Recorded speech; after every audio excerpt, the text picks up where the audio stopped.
And so the first reading is from 1 Kings 19. You want to read, Donna? Yes. A reading from the first book of Kings. At the mountain of God, Horeb, Elijah came to a cave where he took shelter. Then the Lord said to him, "Go outside and stand on the mountain before the Lord. The Lord will be passing by." A strong and heavy wind was rending the mountains and crushing rocks before the Lord, but the Lord was not in the wind. After the wind, there was an earthquake, but the Lord was not in the earthquake. After the earthquake, there was fire, but the Lord was not in the fire. After the fire, there was a tiny whispering sound. When he heard this, Elijah hid his face in his cloak and went and stood at the entrance of the cave. The word of the Lord. Thanks be to God. Isn't that amazing? So before this, you have to kind of know what happened right before this. So just before this is when Elijah challenged the 450 prophets of Baal.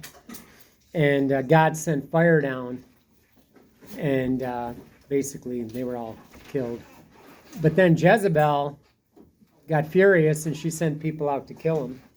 And so he basically was on the run for 40 days, and no food, being chased, and he fled to the mountain. And this is the mountain of Mount Sinai, right? Same mountain Moses met God, the burning bush, received the 10 Commandments. So that's kind of the background information on it. So he must have been exhausted. And isn't that sometimes when God will meet us too, when things aren't always going the greatest, right? That's when you'll sometimes have that meeting with God. The Lord came to him. So the Lord, again, he comes to us first, right? And he told him, go outside and stand on the mountain before the Lord. The Lord will be passing by. So he immediately is probably going to expect God's going to show up with, power and might.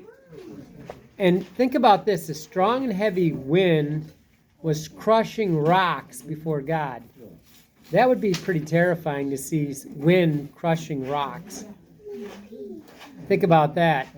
What would you do, Sam, if you saw winds crushing rocks on the mountain in I'd run. Arizona? Yeah, I would too. But God was not that was not the Lord, right? He wasn't in the wind. He's the one probably crushing rocks. Yeah, well, the wind was from God, but that's not God, right? God can control all things. He has all power, but God wasn't in the wind. After the wind, there was an earthquake, and on Sinai, there was an earthquake, also but the Lord was not in the earthquake. After the earthquake was the fire. So this recalls the fire on Mount Carmel that he just had, he called down fire. But the Lord was not in the fire. After the fire, there was a tiny whispering sound. So this tiny witness, it's like a gentle whisper, a still small voice, or even sheer silence. And I was thinking about that. I often will encounter God, for example, in adoration, if you go to the chapel. Mm-hmm. I mean, there's been many times where praying in adoration, God will come to you. Or in prayer, or just in silence. How does he come to you? It depends. It depends. You will know it. You will know it, yeah. I've had You one... can't say. Yeah, I can say. I mean, there's been times where I'll know something that was from the Lord. He'll answer a prayer. I'll have, sometimes there's feelings, not always feelings. Sometimes there's inspiration. Sometimes there's knowledge of scriptures or answers to questions I had to scriptures just in at that moment. Often, even I've had, if God is present, what you might feel is absolute terror because of the holiness of God, and you realize you're not worthy to be in his presence. absolute, like your body, your soul shakes. Right.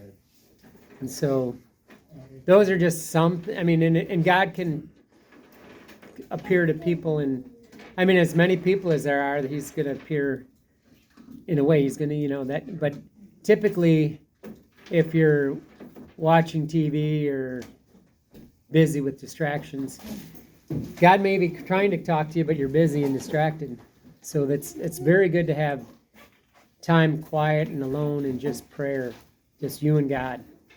Because prayer is talking to God, and God we have to listen to. Today for me, with the elections, and I can get caught up in that. I try very hard not to, but with the way this election went, and I'm like, my grandchildren, what, and then reading the meditation, it was, make up your mind not to indulge in any more what ifs. Looking ahead in this way is contrary to reason and faith, and it's just like, thank you. Yeah, that's it. Exactly. Thy will be done. I mean, that's really what we want to pray in all things. Yeah, and I think, so God will speak to us intimately in this silence of our heart, typically. And also through other people.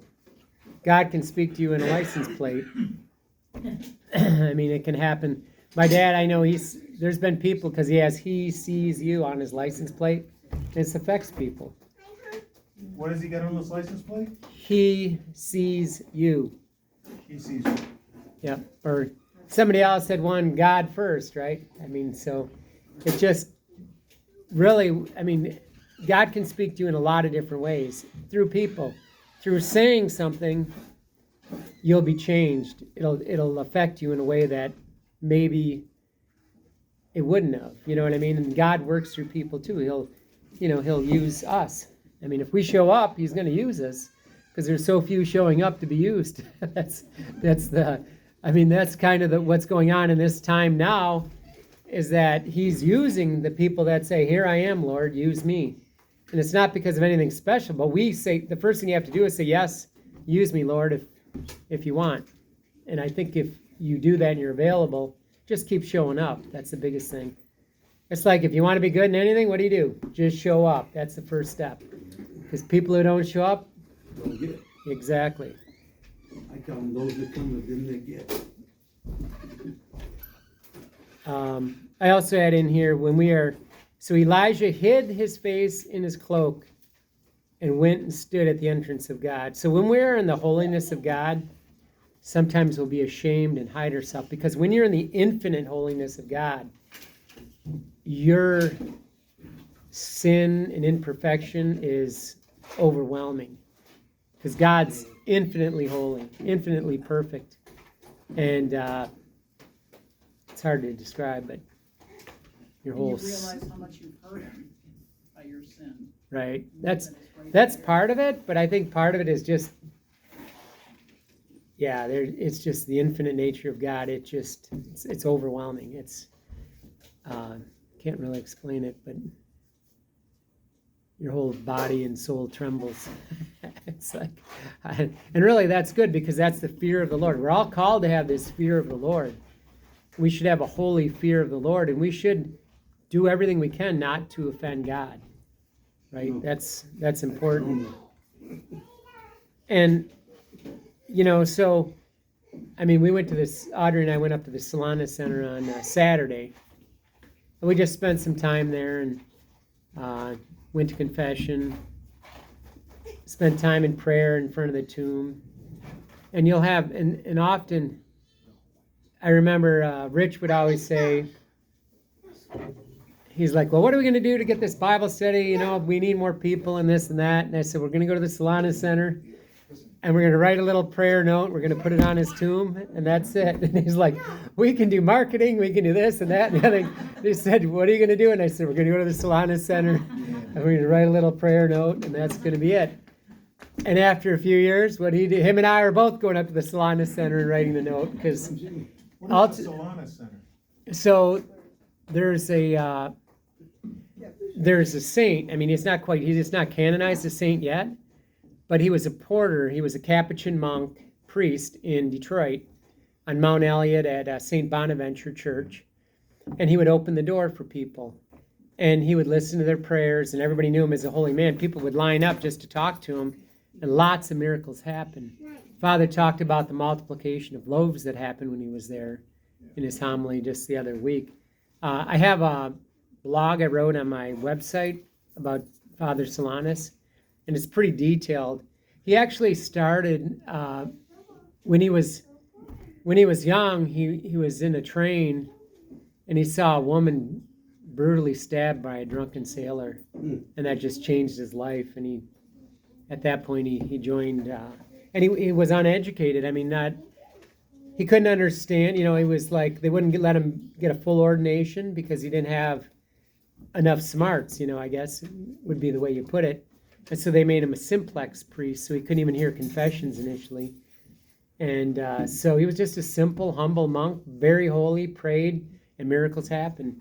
And so he went from servant of God, and then he become venerable.